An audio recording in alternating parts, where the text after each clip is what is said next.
स्वागत है दोस्तों आपका तर्क आईएएस पीसीएस चैनल पे। मैं निकेत सिंह। दोस्तों हम लोग यूपीएससी के प्रीवियस ईयर क्वेश्चंस को सॉल्व कर रहे हैं। इस प्रीवियस ईयर क्वेश्चन के सीरीज में अब तक हमने दो लेक्चर देखा हुआ है। पहला था स्वदेशी मूवमेंट पे और दूसरा लेक्चर था ब्रिटिश एक्ट एंड पॉलिसीज पे। तो स्वदेशी मूवमेंट्स में इन 10 सालों में सन 2015 से लेकर सन 2024 तक कुल 5 क्वेश्चन पूछे गए थे। उन 5 क्वेश्चन को हमने देखा। फिर हमने ब्रिटिश एंड एक्ट पॉलिसीज देखी। ब्रिटिश एक्ट एंड पॉलिसीज में कुल 10 सालों में 15 से 16 क्वेश्चन पूछे गए। उन 15-16 क्वेश्चन में से मैंने स्पेसिफिकली 8 से 9 क्वेश्चन उठाए। उस 8 से 9 क्वेश्चन के बेसिस पे हमने ब्रिटिश के एक्ट एंड पॉलिसीज को ओवरव्यू लिया, क्वेश्चन भी सॉल्व किया, स्टैटिक्स पार्ट भी कनेक्ट किए। आज के दिन हम क्या करेंगे? आज के दिन हम पढ़ेंगे गांधीयन पीरियड। अब गांधीयन पीरियड से क्या रेफर होता है? गांधीयन पीरियड से ये रेफर होता है कि जब गांधी जी इंडिया आए साउथ अफ्रीका से वापस 1915 में, उनके इंडिया आने के बाद कई सारे मूवमेंट्स चलाए जाते हैं उनके द्वारा। उन मूवमेंट से यूपीएससी ने बीते हुए सालों में बार बार अलग अलग तरीके से क्वेश्चन पूछा है, मोल्ड करके पूछा है, बट क्वेश्चन वहीं से ज्यादातर पूछा है। तो उसको आज हम देखेंगे, साथ में क्वेश्चन के साथ साथ में उसके स्टैटिक्स के पार्ट को कवर करेंगे। दूसरी चीज ये है, इन बीते 10 सालों में 65 क्वेश्चन पूछे गए हैं मॉडर्न हिस्ट्री से। पहले क्वेश्चंस कम पूछे जाते हैं, फिर अचानक से ज्यादा पूछा जाता है। तो पिछले कई सालों में क्वेश्चन कम पूछे गए हैं, तो इस साल हो सकता है क्वेश्चन 7 से 8 मॉडर्न हिस्ट्री में पूछा जाए। तो एक बड़ा टॉपिक, एक बड़ा सब्जेक्ट बन जाता है मॉडर्न हिस्ट्री। ये कुछ ऐसे टॉपिक्स हैं जहां से क्वेश्चन बार बार रिपीटेडली पूछे जा रहे हैं 10 सालों में। तो आप इसको एक बार देख सकते हैं। साथ में कुछ ये मैंने इंपॉर्टेंट टॉपिक्स नोट डाउन किए हैं। 11 टॉपिक्स हैं। इन 11 टॉपिक्स को आप एक बार पूरी तरह से रट के अच्छे से जाना है आपको बिफोर द एग्जाम। आज पे आते हैं, आज के पहले क्वेश्चन पे आते हैं हम लोग। पहला क्वेश्चन है जो सन 2015 में पूछा गया था, with the reference of Rowlatt act satyagraha which of the following statement are correct. जो रॉयल एक्ट सत्याग्रह है उसके रिगार्ड में कौन सी स्टेटमेंट सही है और कौन सा स्टेटमेंट गलत है। पहले स्टेटमेंट है, the Rowlatt Act based on the recommendation of sedition committee. बिल्कुल, जो सेडेशन कमेटी थी वो बनाई गई थी और वो रिकमेंड करती है फॉर द रॉयल एक्ट। तो आज के समय में आपको पता हो कि एक लॉ है इंडिया में, सेडेशन लॉ, जो कौन सा वो पहले रॉयल एक्ट ही था। सेडेशन लॉ इसलिए बोलते हैं कि ये सेडेशन कमेटी के द्वारा रिकमेंड की गई थी। तो फर्स्ट स्टेटमेंट तो सही है। In Rowlatt act Satyagraha Gandhi ji tried to utilise home rule league. अब होम रूल लीग को सत्याग्रह में यूटिलाइज करने की कोशिश की गई, बिल्कुल करने की कोशिश गई। अब होम रूल लीग कब चालू हुआ था? ये 1916-1917 में चालू किया गया था। इसका यूटिलाइजेशन करने की कोशिश करते हैं गांधी जी, बिल्कुल सही है। अब आते तीसरे पे, demonstration against the arrival of Simon commission और कंसाइड द रॉयल एक्ट सत्याग्रह।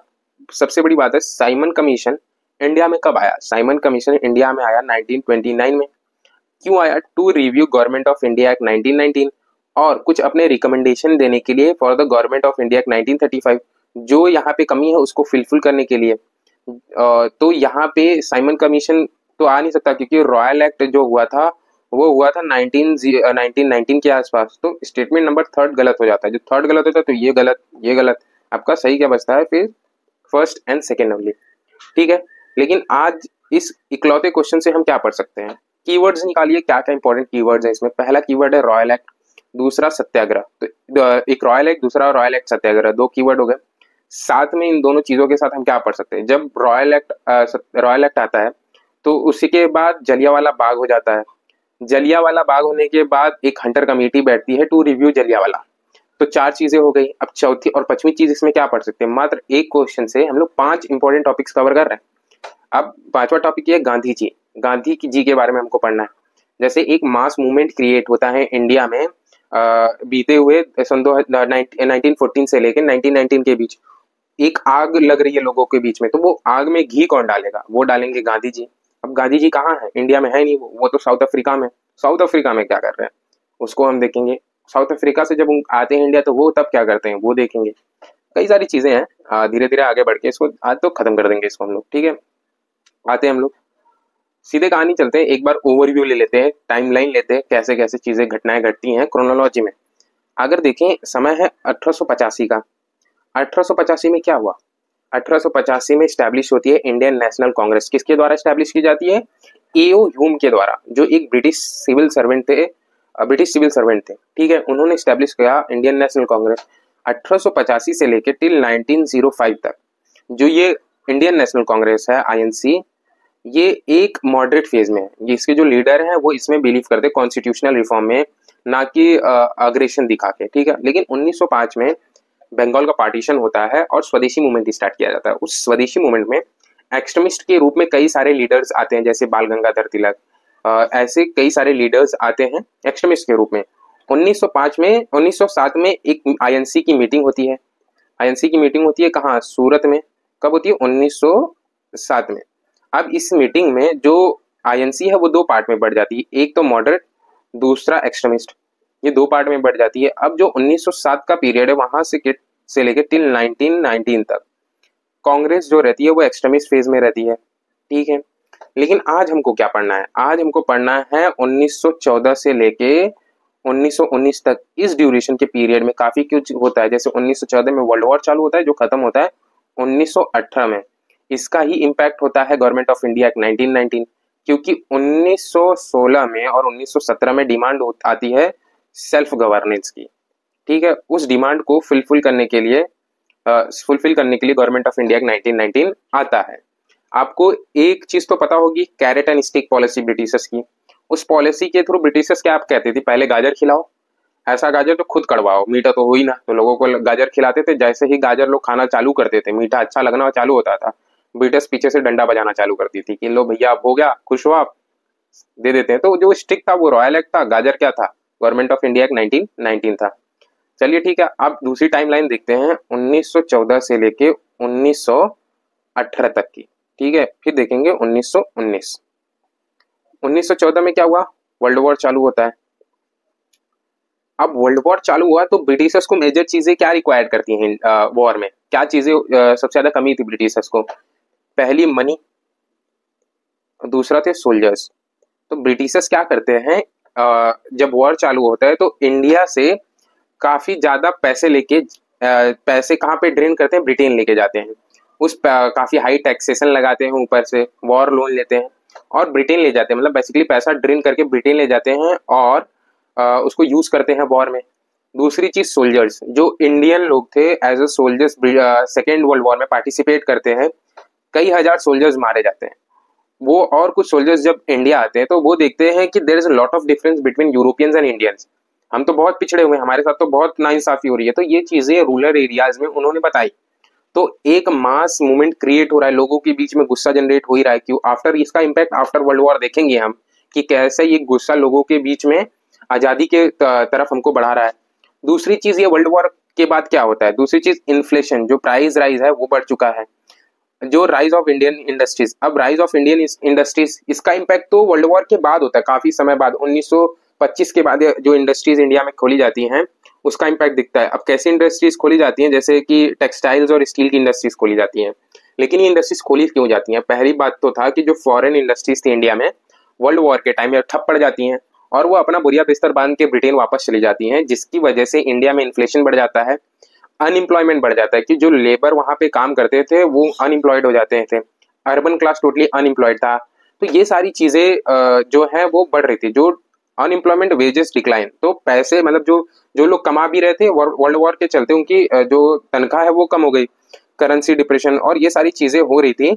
ये एक मेजर इम्पैक्ट करता है British government led to the for the self governance for after world war. अब ये सारी चीजें हो रही थी। दूसरी क्या चीजें हो रही थी? जो लोगों के अंदर मास मूवमेंट क्रिएट कर रहा था, लोगों के अंदर एक गुस्सा, लोगों को समझ आ रहा था कि ब्रिटिश हमारे साथ क्या कर रही है। रशियन रेवोल्यूशन आपको पता होगा। रशियन रेवोल्यूशन होता है जिसके लीडर रहते हैं लेनिन। लेनिन से हमारे इंडिया में कई सारे प्रोमिनेंट लीडर इंस्पायर्ड रहते हैं। फॉर एग्जांपल भगत सिंह जी बहुत ज्यादा लेनिन की बुक और उनसे उनके जो तरीके रहते हैं, रेवोल्यूशनरी टाइप रहते हैं, उनसे काफी ज्यादा इंस्पायर्ड रहते हैं। तो लेनिन ने रशिया में तख्ता पलट करके पूरे रशिया को सोवियत यूनियन में कन्वर्ट कर देते हैं। वहां से एक कॉन्सेप्ट आता है सोशलिज्म। तो हम ये भी देखेंगे कि 1920 में हम कभी और जब लेक्चर लेंगे तो उसमें देखेंगे सोशलिज्म 1920 में कैसे इंडिया में पॉपुलराइज्ड हुआ। सोशलिज्म क्या है? एक बेसिक कॉन्सेप्ट है सोशलिज्म का, इक्वालिटी की बात करता है, एवरीवन इज इक्वल। तो हम ये भी देखेंगे हमारे प्रोमिनेंट लीडर आने वाले समय में सोशलिज्म से काफी ज्यादा इंस्पायर्ड है, जैसे जवाहरलाल नेहरू, सुभाष चंद्र बोस, ये लोग काफी ज्यादा इंस्पायर्ड थे सोशलिज्म से। तो ये एक मेजर कारण बनता है फॉर द सेल्फ गवर्नेंस और लोगों के अंदर आक्रोश करने का। अब धीरे धीरे एक मास क्रिएट हो रहा है, अलग अलग सेक्शन के लोग इससे इंस्पायर्ड हो रहे हैं और ब्रिटिशर से काफी परेशान है। लेकिन इसी बीच अब जब ये मास क्रिएट हो रहा है तो अब जैसे आग लगी पड़ी है, अब आग को हम चाहते हैं कि और आग बढ़ जाए। जिसकी वजह से आग बढ़ जाए तो हमको जल्दी चीजें खत्म हो जाए। तो वो आग में घी कौन डालता है? घी डालने से आग बढ़ती है। तो घी कौन रहता है? महात्मा गांधी जी घी रहते हैं। वो उस आग में घी डालने का काम करते हैं 1915 के बाद आने के बाद। और जो मूवमेंट्स होते हैं इंडिया में वो काफी रफ्तारी तेजी से चालू हो जाते हैं फॉर द इंडिपेंडेंस। ठीक है, फॉर एग्जाम्पल जैसे लेनिन भी थे। तो जो रेवोल्यूशन हुआ था रशिया में, रेवोल्यूशन तो काफी सालों से चल रहा था, रिवॉल्ट चल रहे थे, लेकिन लेनिन जो थे वो एक लीडर ऐसे थे जो जिन्होंने आग का घी का काम किया था रशिया में। सेम कॉन्सेप्ट हम लोग यहाँ पे लेके चल रहे हैं। क्या होता है कि अभी अगर हमको जो घी है वो घी कहाँ पे है? वो तो साउथ अफ्रीका में है। तो वो साउथ अफ्रीका में क्या कर रहे हैं? तो साउथ अफ्रीका में गांधी जी साउथ अफ्रीका जब पहुंचते हैं 1893 में, क्यों पहुंचते हैं? वो एक लॉयर रहते हैं, उन्होंने डिग्री हासिल की रहती है ब्रिटेन से, लॉयर की, बैरिस्टर की। तो अपने क्लाइंट को साउथ अफ्रीका में रिप्रेजेंट करने के लिए साउथ अफ्रीका जाते हैं 1893 में, मात्र 2 सालों के लिए। उनका कोई ऐसा नहीं था, बहुत अमीर थे। जो लोगों को लगता है ना गांधी जी बहुत गरीब थे, बहुत अमीर थे। उनके पिताश्री दीवान थे, मिनिस्टर्स थे। कहाँ के? एक प्रिंसली स्टेट है गुजरात का, वहां पे दीवान है, तो बहुत अमीर थे। तो 2 साल के लिए वो जाते हैं। अब वहां पे उन्होंने काफी डिस्क्रिमिनेशन देखा। उनके साथ खुद एक डिस्क्रिमिनेशन हुआ। उनको जब जोहानिसबर्ग जा रहे थे तो उन्होंने फर्स्ट क्लास की टिकट ले रखी थी और ट्रेन में ट्रेवल कर रहे थे। तो कुछ अंग्रेज आए, उनको उठा के भगा दिया, बोला कि भाई, निकाल दिया कि आप तो इंडियन है, काले लोग हैं, आप नीचे उतरिए, आप हमारे साथ ट्रेवल नहीं कर सकते। तो उन्होंने बोला कि मेरे पास तो टिकट है फर्स्ट क्लास की, मैं तो ट्रेवल कर सकता हूँ। बट उनके साथ डिस्क्रिमिनेशन हुआ। तो उन्होंने देखा कि जब मेरे साथ डिस्क्रिमिनेशन हो रहा है, तो जो यहाँ पे इंडियंस आए हैं, माइग्रेट करके आए हैं, फॉर एम्प्लॉयमेंट आए हैं, कुछ तो ब्रिटिशर्स खुद लेके आए थे। शुगर केन की जो खेती होती थी साउथ अफ्रीका में, उसके लिए इंडिया से लोग लेके ब्रिटेन लेके जाता था और खेती करवाता था। उनके साथ कई सारे डिस्क्रिमिनेशन हो रहे थे। धीरे धीरे उनको ये सारी चीजें पता चली आने वाले समय में। तो उनका फर्स्ट एक्सपेरिमेंट था। ठीक है, तीसरी चीज है formation of Natal Indian Congress. Natal Indian Congress 1894। Natal एक प्लेस है, कहाँ पे? साउथ अफ्रीका में। अब क्या ये कांग्रेस जो बनी थी, क्यों बनी थी? पहली बात तो जब 1894 से लेके टिल 1606 तक जो गांधी जी साउथ अफ्रीका में रहते हैं, वो एक मॉडरेट फेज रहता है उनका। मतलब वो बिलीफ स्टार्टिंग में वो कॉन्स्टिट्यूशनल तरीके से गवर्नमेंट को प्रोटेक्ट, गवर्नमेंट को बोले कि ये चीजें गलत है, मीटिंग कर रहे हैं, कई सारी चीजें कर रहे हैं। लेकिन 1906 के बाद गांधी जी पूरे बदल जाते हैं। वो चालू करते हैं सत्याग्रह मूवमेंट, लगातार कई सारे मूवमेंट चलाते हैं और उनको काफी इस मूवमेंट्स में उनको काफी जीत हासिल होती है। तो यही, और जब ये जीत हासिल होती है तो इंडिया में भी नाम होता है कि भैया साउथ अफ्रीका में नाक में दम कर दिया है गांधी जी ने ब्रिटिशर्स के, अगर वो इंडिया आ जाए तो भैया यहाँ पे भी मजा आ जाएगा। तो 1906 में क्या होता है, ये प्रोटेस्ट करते हैं अगेन एस्थेटिक एक्ट। कुछ एक्ट्स लाए जाते हैं, किसके द्वारा? ब्रिटिश गवर्नमेंट के द्वारा। फॉर एग्जाम्पल एक एक्ट था उनका, जैसे आप अगर इंडियन है तो आपको अपना एक रजिस्ट्रेशन लेके चलना पड़ेगा जिसपे आपका फिंगरप्रिंट रहना चाहिए, वो हमेशा आपके साथ रहना चाहिए। ठीक है, इंडियंस इन द सेंस जो वहाँ पे इंडियन परमानेंट रहने वाले हैं उनके साथ। अब उन्होंने 1907 में सत्याग्रह लॉन्च कर दिया। ठीक है, इसमें इनको जीत मिलती है। फिर ये इन्होंने तोस्टलिया फॉर्म किया 1910 में। मास सिविल डिसोबीडियंस 1913 में क्यों स्टैब्लिश किया? पोल एक्ट, आपको पता है क्या था? एक पोल टैक्स लगाया जाता था, किन के ऊपर? इंडियंस माइग्रेट के ऊपर। उनको ये बोला जाता था कि ये जो टैक्स आपको $3 देने हैं, आपको $3 देने हैं पर मंथ। लेकिन वहां की जो कमाई थी वो बड़ी कम थी, वो कुछ लोगों की 3 महीने की वो कमाई थी, और वो हर एक फैमिली मेंबर्स पे लगाया जाता था, जिसकी वजह से लोग भूखमरी की तरफ बढ़ रहे थे, पैसे बचते नहीं थे। इसके खिलाफ गांधी जी आगे बढ़ते हैं और ये पोल टैक्स खत्म करवाते हैं।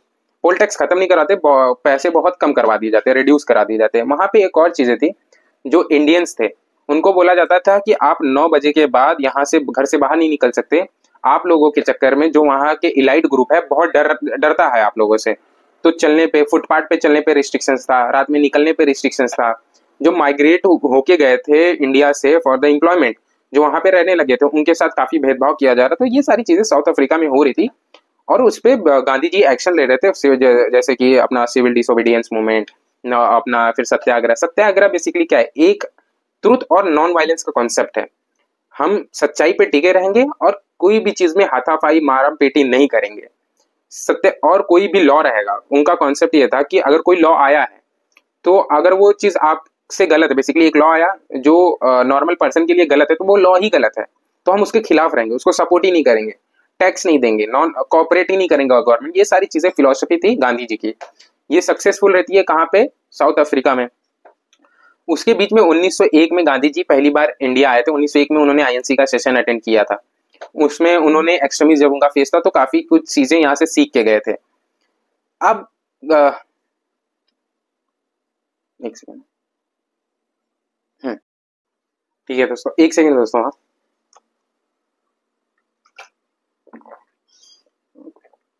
अब जब वहां पे सारी चीजें होती हैं तो गांधी जी आते हैं इंडिया। इंडिया आने से पहले वो पहुंचते हैं लंदन और वो किससे मिलते हैं? अपने पॉलिटिकल गुरु गोपाल कृष्ण गोखले जी से। 1914 में लंदन में मिलते हैं।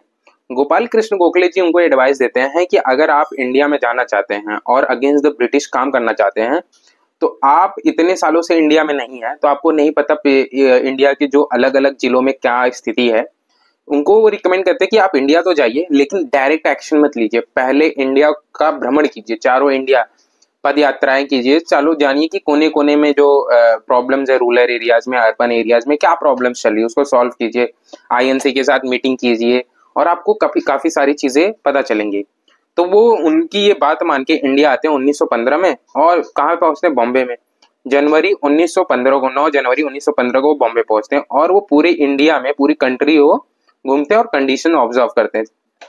इस कंडीशन के ऑब्जर्वेशन के ड्यूरेशन में 1900 लगभग 15-17 में 1917 में आईएनसी की मीटिंग होती है। कहाँ पे? लखनऊ में। लखनऊ पैक्ट आपने सुना ही होगा, उसमें गांधी जी मौजूद रहते हैं। उसमें कई सारे प्रोमिनेंट लीडर उस सेशन में रहते हैं और लखनऊ पैक्ट में ही जो एक्सट्रीमिस्ट है, मॉडरेट है, दोनों मिल रहे हैं। तो हम देखते हैं कि गांधी जी से आने से पहले इंडिया में ऑलरेडी कई सारे प्रोमिनेंट लीडर हैं, जैसे मोहम्मद अली जिन्ना साहब और बाल गंगाधर तिलक। ये लोग एक प्रोमिनेंट, गांधी जी से ज्यादा पॉपुलर हैं। गांधी जी तो तीसरे चौथे नंबर पे आते थे। तो बिहार के एक व्यक्ति रहते हैं शुक्ला साहब। अब शुक्ला साहब कई सारी प्रॉब्लम फेस करते हैं in regards of Indigo cultivation. कहाँ पे? बिहार में। उनको ये सारी चीजें देख रही थी। वो लखनऊ सेशन में चाहते थे कि या तो बाल गंगाधर तिलक जी या फिर अपने मोहम्मद अली जिन्ना, इन दोनों जन में से कोई एक बिहार आए, चीजों को समझे कि बिहार में क्या चीजें हो रही थी चंपारण में। ठीक है, तो उनको ये उस टाइम जो मोहम्मद अली जिन्ना है और बाल गंगाधर तिलक है और कई सारे प्रोमिनेंट लीडर जो इंडिया में पॉपुलर हैं, वो बहुत बिजी थे क्योंकि सेल्फ गवर्नेंस की डिमांड हो रही थी, होम रूल चल रहा था। तो उसी बीच क्या होता है, वो शुक्ला साहब किसको अप्रोच करते हैं? वो अप्रोच कर देते हैं गांधी जी को और बोलते हैं कि ऐसी ऐसी सारी चीजें चल रही है चंपारण में, आप एक बार आइए, देखिए क्या क्या माहौल बना पड़ा है। तो वो गांधी जी बोलते हैं आप मुझे एक लेटर लिख दीजिएगा, मैं फिलहाल के गुजरात जा रहा हूँ, अगर मैं अब देखूंगा अगर तो मैं आ जाऊंगा। तो वो पहुंचते हैं, लेटर पहुंचता उनके पास और वो निकल पड़ते हैं कहाँ के लिए? चंपारण के लिए। कब? 1917 में। तो चंपारण में पहुंचते हैं, देखते हैं वहां पे 3 कटिया कानून। अब 3 कटिया कानून को कभी मैं बहुत अच्छे से एक्सप्लेन करूंगा। बेसिकली एक लैंड है 4/3 लैंड, उसका 1/3 लैंड का कल्टीवेशन के लिए यूज होगा, उसका पैसा पे करना पड़ेगा किसको? ब्रिटिश गवर्नमेंट के लिए, इंडिगो कल्टीवेशन के लिए। 1900 आते आते अभी क्या हो रहा है कि 1900 मतलब अपना 1915 आते आते जो इंडिगो की कल्टीवेशन रहती है, इंडिगो का डिमांड रहता है, वो कम हो जाता है, जिसके चलते ब्रिटिशर्स जो इंडिगो है वो खरीदते नहीं है और खरीदते भी नहीं, दूसरे से हैवी टैक्सेस उनके ऊपर लगाए जाते हैं। तो इससे जो चंपारण के फार्मर्स रहते हैं वो बहुत परेशान रहते हैं और इसके खिलाफ गांधी जी एक्शन ले लेते हैं। गांधी जी के साथ कौन कौन था? जैसे राजेंद्र प्रसाद जी रहते हैं। ये लोग पहुंचते हैं और चीजें को ऑब्जर्व करते हैं और वहां से प्रोटेस्ट चालू होता है और पहली जीत मिलती है किसको? गांधी जी को। थ्रू किसको? सत्याग्रह के थ्रू। पहला मेजर सत्याग्रह रहता है इंडिया में, छोटे प्रोविजनल लेवल पे और उनको जीत मिलती है। फिर 1918 में एक और घटना घट जाती है। कहाँ पे? अहमदाबाद में।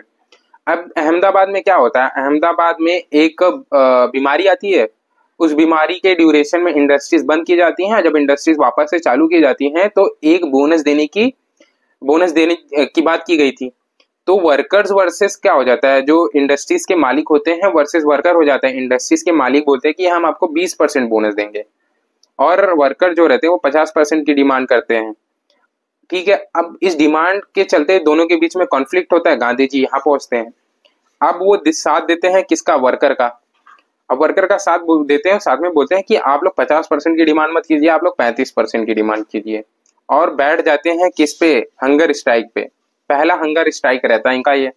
और ये जो रिक्वायरमेंट रहती है 35%, चलते हंगर वॉर के लोग जो भूख पे बैठ जाते हैं, हड़ताल पे बैठते हैं, ये 35% का जो रिक्वायरमेंट रहती है वर्कर्स की वो फिलफिल हो जाती है। तो अब लगातार दो मेजर जीत मिली है, बड़ी जीत मिली है किसको, गांधी जी को। अब गांधी जी आ रहे हैं तीसरे नंबर से पहले नंबर पे, कैसे आ रहे हैं उसका एक प्रोसेस है ये। फिर होता है खेड़ा सत्याग्रह। अब खेड़ा सत्याग्रह क्या है, बेसिकली खेड़ा एक जगह है गुजरात का, वहां पे काफी बारिश हो जाती है, तो जो कल्टीवेशन रहते हैं सारे बर्बाद हो जाते हैं। तो उसके चलते ब्रिटिश गवर्नमेंट उनको पहले रेमिशन देती थी, लेकिन वॉर चल रहा है, पैसे नहीं है ब्रिटिश गवर्नमेंट के पास, ऐसा ब्रिटिश गवर्नमेंट बोल रही है, तो रेमिशन देती नहीं है। इसके चलते क्या होता है, और लैंड रेवेन्यू मांगती है, टैक्स मांगती है अभी भी, क्योंकि कुछ तो कल्टीवेशन पूरा बर्बाद है, टैक्स अभी भी मांग रही है, साथ में रेमिशन भी नहीं दे रही है। तो इसके बाद क्या होता है, वहां के लोग प्रोटेस्ट कर देते हैं, किसके साथ मिलके, गांधी जी के साथ मिलके। अब 1918 में दो चीजें घटनाएं घटी, एक सेकंड, 1918 में दो घटनाएं घटी। पहली थी खेड़ा मूवमेंट, दूसरा था अपना अहमदाबाद मिल स्ट्राइक। इन दोनों जगहों पे गांधी जी को अच्छी बढ़िया खासी जीत मिलती है। अब इंडिया में गांधी जी को 3 लगातार जीत मिलने के बाद गांधी जी होते हैं पॉपुलर। ठीक है, अब क्या होता है कि उसी बीच 1918 में एडविन मॉन्चफेड एडविन मॉड करके जो सेक्रेटरी ऑफ स्टेट रहते हैं वो इंडिया आते हैं, और 1918 में जो गवर्नमेंट ऑफ इंडिया एक्ट 1909 आते हैं उसके प्रोविजंस आउट कर देते हैं। कमिटी बैठती है, चेल्सफोर्ड जो गवर्नर जनरल रहते हैं इंडिया के, इन लोग कमिटी स्टैब्लिश करते हैं, और जो 1900 गवर्नमेंट ऑफ इंडिया एक्ट 1919 के प्रोविजन है 1918 में आउट किए जाते हैं। 1918 में आउट होते ही आईएनसी की सेशन होती है बंगाल में, जिसको लीड करते हैं Hasan Ali.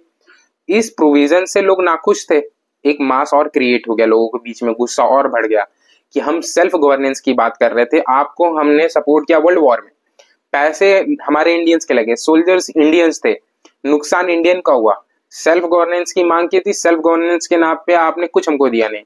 Government of India act 1909 में क्या मेंशन था, पहला फर्स्ट कॉन्स्टिट्यूशनल रिफॉर्म था, उसके थ्रू जैसे लिस्ट जारी की गई, सेंट्रल लिस्ट प्रोविजनल लिस्ट, उसमें जो सेंट्रल लिस्ट की चीजें कुछ रहेंगी और प्रोविजनल गवर्नमेंट के पास कुछ चीजें रहेंगी।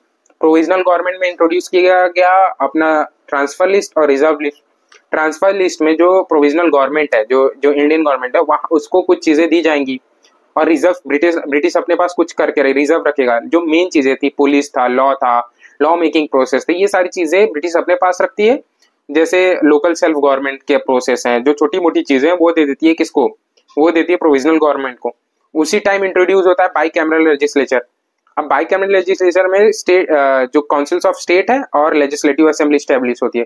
काउंसिल्स ऑफ स्टेट में 40 मेंबर रहते हैं, 60 मेंबर रहते हैं, और लेजिस्लेटिव असेंबली में 140 और 145 के आसपास रहते हैं। अलग अलग जगहों पे अलग अलग चीजें मेंशन है, कुछ नॉमिनेटेड रहते हैं, कुछ पार्टी इलेक्टेड रहते हैं। साथ में माइनॉरिटीज को कुछ राइट दिए जाते हैं, जैसे वुमेन्स को वोटिंग राइट दिए जाते हैं। सारी चीजें होती हैं गवर्नमेंट ऑफ इंडिया 1909 में, कई सारी चीजें हैं, लेकिन इसमें जो चीजें एक्चुअल में सेल्फ गवर्नेंस की तरफ डिमांड की गई थी वो नहीं मिली। अभी भी रूल कौन कर रहा है, ब्रिटेन गवर्नमेंट कर रही है, किसके द्वारा, वॉइस रॉयस पे, वो इन सारी चीजों पे नजर किसका है, वॉइस रॉय पे। ठीक है, अब लोगों के अंदर आक्रोश है। अभी तक गवर्नमेंट ऑफ इंडिया 1909 हुआ वो तो गाजर था, गाजर खिला दिया, अब स्टिक की बारी थी। तो जो गवर्नमेंट ऑफ इंडिया 1909 आने से पहले 6 महीने पहले गवर्नमेंट लाती है रॉयल एक्ट 1919। बेसिकली इसका क्या नाम है, अनार्चिकल एंड रेवोल्यूशनरी क्राइम। जो रेवोल्यूशनरी क्राइम इंडिया में होंगे, अगर कोई करेगा तो उनको उठा के सीधा जेल में भर दिया जाएगा 2 साल के लिए, बिना पूछे। जैसे हम समोसा खा रहे हैं, कुछ भी खा रहे हैं, मान लो मैं कुछ खा रहा हूँ, भुजिया खा रहा हूँ, और उस पे एक मूवमेंट चल रहा है कि उस पे कुछ लिखा हुआ है कि बम, मतलब अगेंस्ट द गवर्नमेंट का मूवमेंट का पर्चा है। अब कोई पुलिस वाले ने देखा तो उनसे पूछेगा भी नहीं, सीधा उनको अंडर डाल देगा। ये सारी चीजें होने लगी रॉयल एक्ट आने के बाद, और इससे ना आक्रोश लोगों के अंदर बढ़ गया। ठीक है, अब क्या किया इसके बाद पास, and British government curb the nationalist activities in India. इसकी वजह से नेशनलिस्ट एक्टिविटी बढ़ गई इंडिया में बहुत तेजी से, अरेस्ट होने लगे लोग, अलग अलग लोग, मतलब सारे प्रोमिनेंट लीडर को बेफिजूल का अरेस्ट करके जेल में डालने लगे। The act was widely oppose the violated basic civil right, जो सिविल राइट थे उसको वायलेट किया जा रहा था। अब गांधी जी ने इस एक्ट को क्या बुलाया, एक ब्लैक एक्ट बुलाया। गांधी जी अब एक्शन में आने वाले हैं, अभी तक 2-3 बड़े कांड कर चुके हैं, वे चौथा नेशनल लेवल पे कांड करने वाले हैं। इन्होंने बुलाया रॉयल एक्ट सत्याग्रह। सत्याग्रह मतलब सत्य की राह पे चल के सत्य और प्लस नॉन वायलेंस करके जीत हासिल करना। ठीक है, अब इसी के चलते 1919 में रॉयल एक्ट सत्याग्रह होता है, मास प्रोटेस्ट होते हैं हर जगह, नॉन वायलेंस के रूप में गांधी जी को लोग भारी मात्रा में सपोर्ट करते हैं। तो ये सब चल ही रहा था कि इसी बीच एक मैस्केयर हो जाता है, कहाँ पे 1919 में कहाँ हो जाता है, अप्रैल के महीने में अपना जलियांवाला बाग हत्याकांड हो जाता है। अब जलियांवाला बाग हत्याकांड है क्या, उससे आने से पहले थोड़ा सा रॉयल एक्ट सत्याग्रह के बारे में जान लेते हैं, ठीक है। अब रॉयल एक्ट सत्याग्रह, एक second, royal act Satyagraha was Gandhi ji first national void protest rule in India. It was launched in response of Royal Act 1919. ये कहता है British arrest Indian without trials and civil liberties. Gandhi ji called it black act और satyagraha non violence resistance चालू हो जाता है। अब इसमें की इवेंट्स क्या देखते हैं, स्ट्राइक चालू होती है, मास प्रोटेस्ट चालू होता है अक्रॉस पूरे इंडिया में, ठीक है, नॉन वायलेंस क्लैश होता है, ठीक है, ये सारी होती है। इसी बीच जलियांवाला मैस्केयर होता है, कितने तारीख को, 13 अप्रैल 1919 को, कहाँ पे, अमृतसर में। काफी लोग मारे जाते हैं जो पीसफुल प्रोटेस्ट कर रहे थे, जलियांवाला जो बाग है वहां पे, ठीक है। अब वो प्रोटेस्ट क्यों कर रहे थे, जो इनके दो प्रोमिनेंट लीडर थे, जैसे अपने, एक सेकेंड, हाँ, अब जो इनके प्रोमिनेंट लीडर थे वो अरेस्ट हो जाते हैं, जैसे कि अपने दो लीडर का नाम नहीं याद आ रहा है मुझे, दो प्रोमिनेंट लीडर रहते हैं पंजाब के, वो अरेस्ट होते हैं। उसी के रिगार्ड में कुछ लोग अपना प्रोटेस्ट चालू करते हैं पीसफुल, कहाँ पे, जलियांवाला बाग में। वहां पे बैसाखी का दिन था, काफी लोग, काफी बड़ी तादाद में वहां पे सेलिब्रेशन भी चल रही थी, तो सब लोग प्रोटेस्ट नहीं कर रहे थे, कुछ लोग प्रोटेस्ट कर रहे थे, कुछ लोग अपना सेलिब्रेशन कर रहे थे। उसी वक्त क्या होता है कि जो जनरल डायर रहते हैं, जनरल डायर रहते हैं, वो अपना पहुंचते हैं गन मशीनें लेके वहां पे, और बोलते हैं कि यहाँ पे जो है सिचुएशन ये है कि वहां पे गोली चला देते हैं, हजारों लोग मरते हैं। जनरल डायर के हिसाब से 400 लोग मरते हैं, आईएनसी के हिसाब से 1000 लोग, एक्चुअल फैक्ट है कि 1500 से 1600 लोग मरते हैं उसमें। अब ये जो है ये एक बड़ा मैस्केयर हो जाता है, लोग मारे जाते हैं, चारों तरफ हंगामा हो जाता है।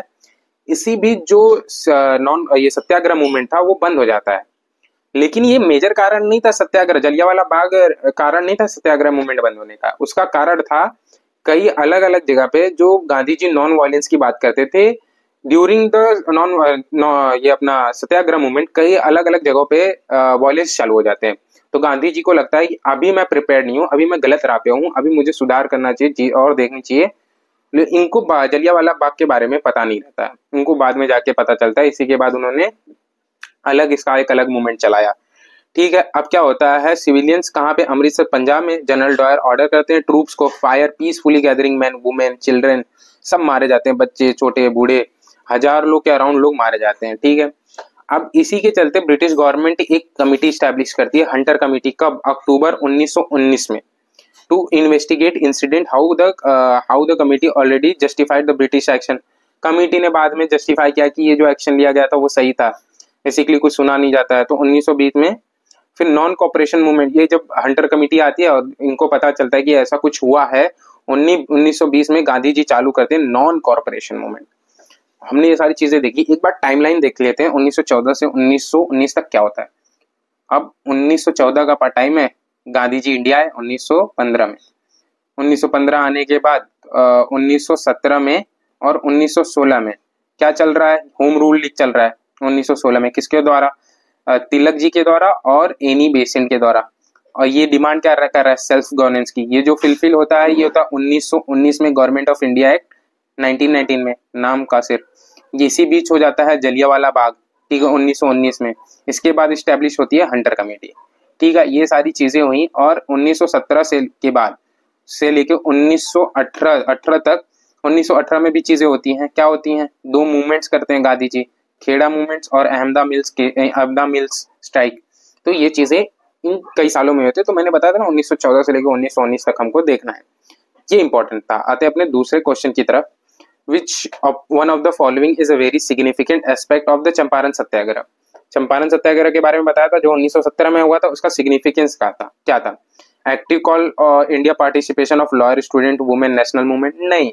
Active involvement of Dalit tribal community in India national movement, joining the pleasant of unrest India movement, drastic decrease of cultivation participation of crop commercial crop, बिल्कुल सही है, ये चौथा है, रीजन यही था, कल्टीवेशन किसका, इंडिगो का, drastic decrease of cultivation of participation crop commercial, ठीक है। ये था। अब आते हैं कि ये जो चंपारण सत्याग्रह है ये क्या है। ये था, चालू होता है 1917 में। क्या था? Integration of peasant struggle into national movement. The Champaran satyagraha mark as first instance of peasant directly linked with the Indian broader freedom struggles. दूसरी चीज, first against indigo planters exploitation. Mahatma Gandhi ji first satyagraha in India, पहला सत्याग्रह रहता है इंडिया में गांधी जी का। National wide action होता है, unlike provision localised revolt. Champaran gain national, मतलब नेशनल मीडिया अटेंशन मिलती है चंपारण को, और यहाँ से गांधी जी पॉपुलर हो जाते हैं। यही सारी चीजें हैं चंपारण सत्याग्रह, बहुत छोटी सी चीजें। कभी किसी लेक्चर में मैं स्पेसिफिकली चंपारण सत्याग्रह पे लेके आऊंगा, चंपारण में क्या चीजें होती थी, 3 कटिया कानून क्या था। ठीक है दोस्तों, आज के लिए बस इतना ही। आप ना जाके कमेंट बॉक्स में कमेंट कीजिए, आपको अच्छा लगा वीडियो तो शेयर कीजिए, और टेलीग्राम पे फॉलो कीजिए। ठीक है दोस्तों, बाय।